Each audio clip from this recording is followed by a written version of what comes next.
안녕하세요. 결혼한 지 2년 만에 이혼을 결심하게 된 30대 여자입니다. 결혼할 때만 하더라도 지금 이 남편하고 검은 머리가 팥뿌리가 될 때까지 행복하게 살다 갈 줄 알았어요. 웨딩 마치할 때는 팔짱 끼고 들어갔는데 이제는 남보다도 먼 사이가 되었네요. 지인의 소개로 알게 된 남편과는 3년을 만났습니다. 당시 남편은 직장을 다니는 평범한 회사원이었고 저는 중학교 선생님이었지요. 첫 만남에 불꽃이 튀어 사랑에 빠지고 그런 것은 아니지만 취미가 비슷하다 보니 만나면 늘 얘기거리가 있어서 지루할 틈이 없었어요. 그래서 그때는 남편과 제가 정말 잘 맞는다고 생각했던 것 같습니다. 주말에도 만나면 취미 생활을 같이 하며 시간을 보냈으니 싸울 일도 없었고요. 그런데 지금 생각해보면 취미 생활만 하느라 막상 서로가 어떤 사람인지 알아가는 시간은 부족했던 것 같아요. 대화의 주제도 늘 취미에 관련된 것들이다 보니 깊이가 없었다고 해야 할까요? 사람을 만나면 다방면에 걸쳐서 이야기를 해보고 여러 가지 상황 속에서 성격을 파악하려고 했어야 하는데 말이에요. 왜 어른들이 그런 말씀하시잖아요? 결혼하기 전에 술도 같이 마셔보고 운전하는 것도 보고 사람들하고 어떻게 싸우는지도 살펴보라고요. 그런데 돌이켜보면 저는 남편과 술을 마셔본 적도 없었고 운전도 주로 제가 했어요. 정말이지 생각할수록 아쉬움이 많이 남네요. 그래도 결혼을 결심했던 건 어쨌든 같이 있는 시간은 즐거웠고 별다른 잡음이 없었기 때문입니다. 울며불며 싸워본 적도 없고 둘 중 누구도 헤어지자 소리를 함부로 입에 담지 않았지요. 그래서 남편이 프로포즈를 해왔을 때 고민하고 말고 할 것도 없었어요. 이 정도로 잘 맞고 이 정도로 사귀었으면 당연히 하는 거라고 생각했달까요? 게다가 어른들이 중요하게 보는 소위 객관적인 조건들 있잖아요. 부모님 재산이나 학벌이라던가 그런 것들이요. 그런 부분에 있어서도 크게 차이가 안 났어요. 아니, 차이가 안 나는 줄 알았어요.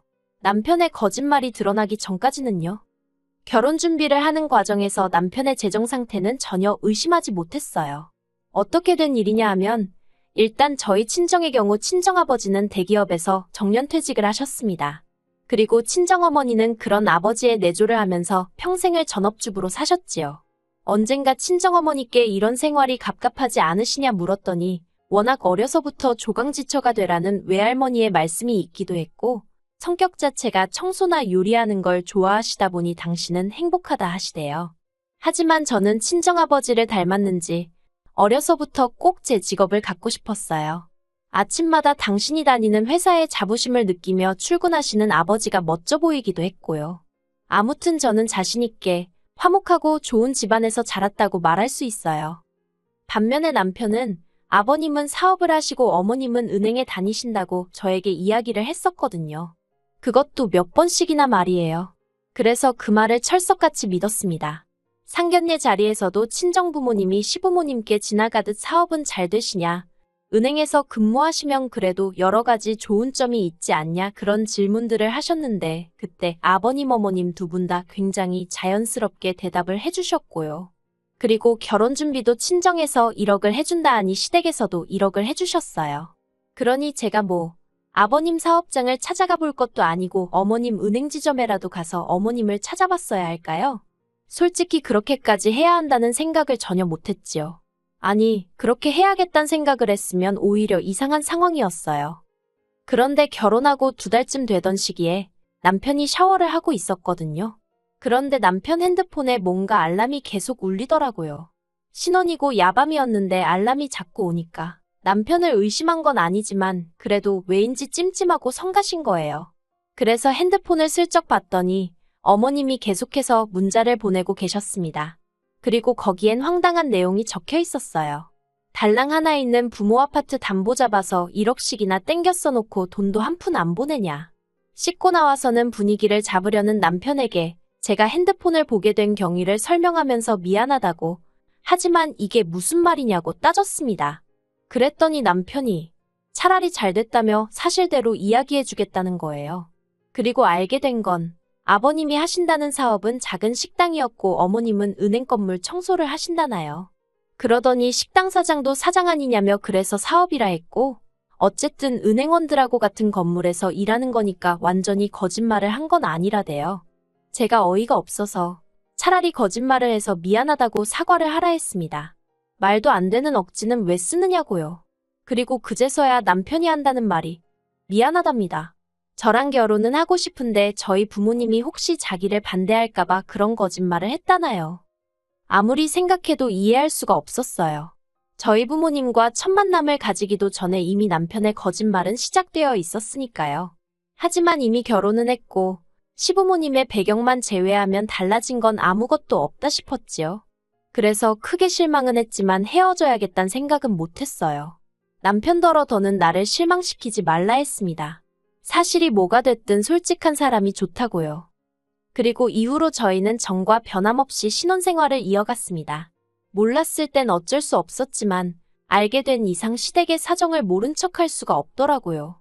그래서 매달 생활비와 이자 명목으로 100만 원씩 보내드리기 시작했는데 이건 남편 월급에서 보내드리라 했어요. 솔직히 친정부모님한테 1억이나 받고 시집왔는데 친정부모님은 일단 저희 부부더러 자리부터 잡으라며 한 달에 10만 원도 안 받으려 하셨거든요. 그런데 이유가 어찌됐건 시댁에 100만 원씩 드린다는 게 저도 사람이니 기분이 좋을 리 없었지요. 친정부모님은 아무것도 모르시는 상황이었지만 그래도 뒤에서 제가 죄 짓는 것 같은 기분도 들었고요. 그래서 남편에게 당분간은 월급 관리도 따로 하고 대신 어머님 아버님께 드리는 것도 당신이 따로 드리라 했습니다. 남편은 부부 사이에 어떻게 그렇게 딱 선을 긋냐며 서운하다 했지만 저는 남편에게 당신이 한 거짓말에 대한 일종의 죗값이라고 생각하라 했어요. 그러니 남편도 더는 이러쿵저러쿵 말을 못하대요. 그리고 저는 남편에게 말은 안 했지만 그래도 사람이니 한 번쯤 실수는 할 수 있는 법이지 싶어서 다시는 이 일을 입에 담지 않겠다고 다짐했어요. 그런데 얼마 전 남편의 본성을 알아차리고 말았습니다. 거짓말을 했던 것도 실수가 아니었고 남편은 원래 그 모양 그 꼴인 사람이었더라고요. 다만 제가 그걸 알아챌 기회가 없었을 뿐. 친정아버지는 은퇴 후 친정어머니와 함께 고향에 내려가 블루베리 농사를 짓기 시작하셨어요. 워낙에 귀농이 꿈이기도 하셨고 아버지 표현을 빌자면 농사 짓다 망해도 그 돈 없어도 안 죽는다 싶어서 시작하셨다대요. 그런데 막상 귀농을 해보니까 고향도 당신이 알던 옛날 그 고향이 아니고 서울 생활도 그리워지셨나 봐요. 그래서 작년 가을쯤 시골 생활 전부 다 청산하시고 다시 서울로 올라오셨어요. 근데 문제는 막상 서울로 다시 올라오니까 처음 한 달 정도만 재밌다가 이게 농사라는 게 매일같이 신경 쓰고 할 일이 있잖아요. 그런데 갑자기 할 일이 싹 사라져서 그런지 우울해 하시더라고요. 친정어머니는 어머니대로 그런 아버지의 모습 때문에 힘들어 하셨고요. 그래서 제가 취미생활이라도 시작해보시라고 했는데 아버지가 그런 것보다는 돈을 벌고 싶다고 하셨습니다. 단돈 몇십만 원이라도 당신 손으로 벌어서 나중에 제가 자식 낳고 하면 손주들 용돈도 주고 그러고 싶으시다고요. 솔직히 노후 준비도 다 되어 있으시면서 이제 와서 왜 또 일을 하고 싶어 하시는 건지 자식으로선 이해도 안 되고 걱정이 앞서대요. 그래서 몇 날 며칠을 그러지 마시고 어디 여행이라도 다녀오시라고 말씀도 드려보고 요새 어른들 사이에서 유행이라는 스포츠 댄스 교실이며 이거저거 소개도 해드렸어요. 그런데 아버지는 아직 당신이 쓸모있는 사람이라는 걸 느끼고 싶다 하시더라고요. 그리고는 며칠 뒤 꺼내신 말씀이 택배 배달을 해보시겠답니다. 친정어머니랑 같이 다니면서 하면 드라이브도 될 것 같고 움직여야 하니까 운동도 되지 않겠냐면서요. 제가 젊은 사람들도 힘들어서 얼마 못하고 나가떨어진다더라고 하지 마시라고 말렸어요. 그러다 허리라도 다치시면 늙음하게 생고생하신다고 화도 냈지요. 하지만 친정아버지의 고집은 황소고집이었고 그나마 다행히 아는 분의 연줄로 배달 건수를 조절할 수 있다고 하시대요. 그래서 하루에 한 50건 정도만 배달하면 된다고요. 그래서 결국 한번 해보시라 했습니다. 대신 조금이라도 무리가 된다 싶으면 바로 그만두시는 거라고 몇 번이고 다짐을 받았네요. 그렇게 택배 일을 시작하신 아버지는 우울해하시던 얼마 전과는 완전히 다른 사람이 되어가셨어요. 전에는 시원한 사무실에서 일을 하는 게 제일이다 생각했는데 이렇게 땀 흘리며 다녀보니 다시 젊어지는 것도 같고 기분이 끝내준다 하시대요. 그리고 친정아버지의 상태가 좋아지니 친정어머니도 걱정거리가 줄었다며 얼굴에 미소가 떠나질 않았지요. 제 우려와는 달리 너무나 즐거워하시는 두 분을 보고 있으니 나이만 생각해서 제가 너무 저희 친정부모님을 과소평가한 건 아닌가 싶대요. 그런데 어느 날 퇴근하고 집에 돌아왔는데 남편이 씩씩거리고 있더라고요. 제가 무슨 일이라도 있었냐고 물으니까 오늘 회사에서 쪽팔려 죽는 줄 알았다는 겁니다. 그래서 그게 무슨 소리냐니까 친정아버지께서 자기 사무실이 있는 건물에 택배 배달을 오셨다는 거예요. 그게 뭐 어때서 하니까 배달이나 하러 오셨으면 배달이나 하고 가면 되지 왜 자기를 아는 척을 하냐며 짜증을 내대요. 그때부터 저도 전후 사정은 잘 몰랐지만 기분이 나빴어요. 하지만 꾹꾹 눌러 참으며 남편더러 화만 내지 말고 자세히 말을 해보라 했습니다. 그랬더니 남편이 한다는 말이 점심 먹고 동료들하고 들어오는데 택배 조끼를 입은 노인네가 두리번거리더랍니다. 그러니까 남편 옆에 있던 동료 중 한 명이 어르신 어디 찾으시냐고 물었나 봐요. 친정아버지가 택배를 보여주면서 여기다 배달을 해야 되는데 사무실이 다 비슷하게 생겨서 찾기가 어렵다며 웃으셨고 그러다가 이제 저희 남편을 발견하시곤 어이구 사위? 여기서 일하는가 하셨답니다. 아니 장인이 사위를 봤는데 그러면 모른 척 하나요? 제가 남편더러 당신 동료가 아버지 도와드리는 동안 당신은 우리 아버진지 못 알아봤냐고 물었어요. 그랬더니 알아봤지만 거기서 쪽팔리게 아는 척을 어떻게 하냐고 오히려 화를 내대요. 그래서 자기가 고개까지 돌리고 있었는데 저희 아버지가 기어이 아는 척을 했다면서 너무 짜증이 난대요. 장인장모 잘 산다고 얘기했는데 이게 뭐냐면서 저희 친정부모님 때문에 자기가 거짓말쟁이가 되었다나요. 듣고 있는데 어찌나 황당하던지 그리고 동시에 친정아버지가 받으셨을 마음의 상처가 걱정이 되었어요.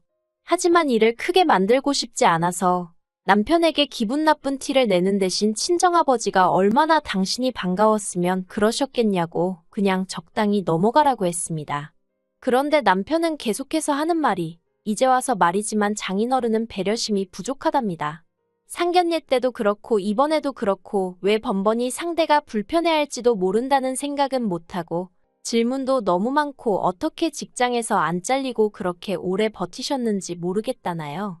그러면서 요즘 같았으면 진작에 잘리셨을 거라는데 정말 더는 못 들어주겠더라고요. 그래서 제가 남편더러 적당히 좀 하라고 화를 냈습니다. 우리 아버지가 일부러 당신 망신 주려고 그 건물에 배달을 갔냐? 그리고 우리 아버지가 배달이라는데 당신이 뭐 보태준 거 있냐? 사위씩이나 돼서 우리 아버지한테 용돈 10만 원이라도 드려봤냐? 그러면서도 우리 아버지가 나 타라고 준 차는 네가 맨날 끌고 다니지 않냐? 너는 네 회사 동료들이 네 장인보다 중요하냐? 정말 남편한테 그렇게 큰 소리로 화를 내본 건 처음이었네요. 그리고 그제서야 남편도 아차 싶었는지 눈을 땡그랗게 뜨고는 저를 보더니 기껏 한다는 말이 팔은 안으로 굽는다더니 맞네. 그러고는 방으로 쏙 들어가 버리는 거예요. 어이가 없어서 그럼 팔이 안으로 굽지 밖으로 꺾일 줄 알았냐 하고는 방문에다 악을 썼어요. 그런데도 도무지 화가 풀리지가 않대요. 그리고 이튿날 아침 남편이 방에서 기어 나오더니 저를 본체만체 하더군요. 그래서 제가 할 말 없냐니까 자기가 무슨 말을 하냐입니다. 자긴 틀린 말한 거 하나도 없다고요. 그러면서 자기한테 혹시 사과 같은 거 기대하냐면서 꿈깨랍니다. 사과는 오히려 자기가 장인어른한테 받아야 할 판이라며? 말 같지도 않은 소리 듣고 있는데 지긋지긋하더라고요. 그래서 그냥 너 같은 인간한테 내가 뭘 기대하겠냐면서 별 볼 것도 없는 거 그나마 함께한 세월 때문에 어떻게든 풀고 살아보려고 했는데 넌 답이 없다고 그냥 이혼하자 했습니다. 너 같은 것도 사람이라고 한 집에서 이불 덮고 어떻게 살겠냐고요. 솔직히 저희 남편이 어디 가면 장인장모 돈 많다, 우리 와이프는 교사다, 그걸 무슨 자랑마냥 떠들어대는 사람이에요. 그러면서 곧 죽어도 자기 부모 얘기는 안 하거든요. 그럴 때면 저는 그냥 얼마나 스스로 내세울 게 없으면 처가랑 와이프 얘기만 저렇게 할까 싶어서 안쓰럽고 그랬는데 더는 꼴 같지 않은 남편한테 그런 배경도 돼주기 싫대요. 솔직히 저는 친정아버지가 정말 대단하다고 생각해요. 그 연세에도 늦었다 지레 겁먹고 포기하는 법이 없으시고 무엇이든 최선을 다하시는 태도가요. 요새 젊은 사람들이 끈기도 없고 열정도 없어서 툭하면 포기하는 일이 많은데 저희 친정아버지는 그런 면에서는 누구에게나 롤모델이 될 법한 분이세요. 그리고 친정어머니도 그런 아버지를 항상 믿고 지지해 주시니 자식 입장에선 정말 두 분께 감사할 뿐입니다. 남편 때문에 졸지에 이혼녀 딱지를 달게 되었지만 저는 괜찮아요. 친정아버지께는 솔직하게 말씀드리면 당신 때문에 이혼한다 생각하실까봐 이것저것 서로 안 맞는 부분이 많아서 더는 못 살게 되었다고만 말씀드렸어요. 저에게 다음 결혼 생활이란 게 또 있을지 모르겠지만 그때는 정말 인간됨됨이부터 확인할 생각입니다. 남편하고 살던 집은 어차피 전세였던 데다가 계약 기간도 끝나가는 중이었기에 보증금 돌려받으면 계산할 거 계산해서 깔끔하게 정리할 수 있을 것 같아요. 그리고 저희 이혼 소식을 들은 시부모님께서 남편더러 미친 엑스냐고 이 주제에 어디 가서 저런 여자를 만난다고 욕을 하셨던 모양이에요. 저한테도 어머님이 연락해 오셔서는 아들 교육 잘못시킨 당신 죄라며 한 번만 참고 넘어가라는데 죄송하지만 그렇게는 못한다 했어요. 남편이 저희 아버지 가슴에 대못을 박았는데 제가 어머님 가슴 아픈 거 신경 써드리고 싶지도 않았고요. 다음 달쯤에 부모님 모시고 여행이나 다녀와야겠습니다.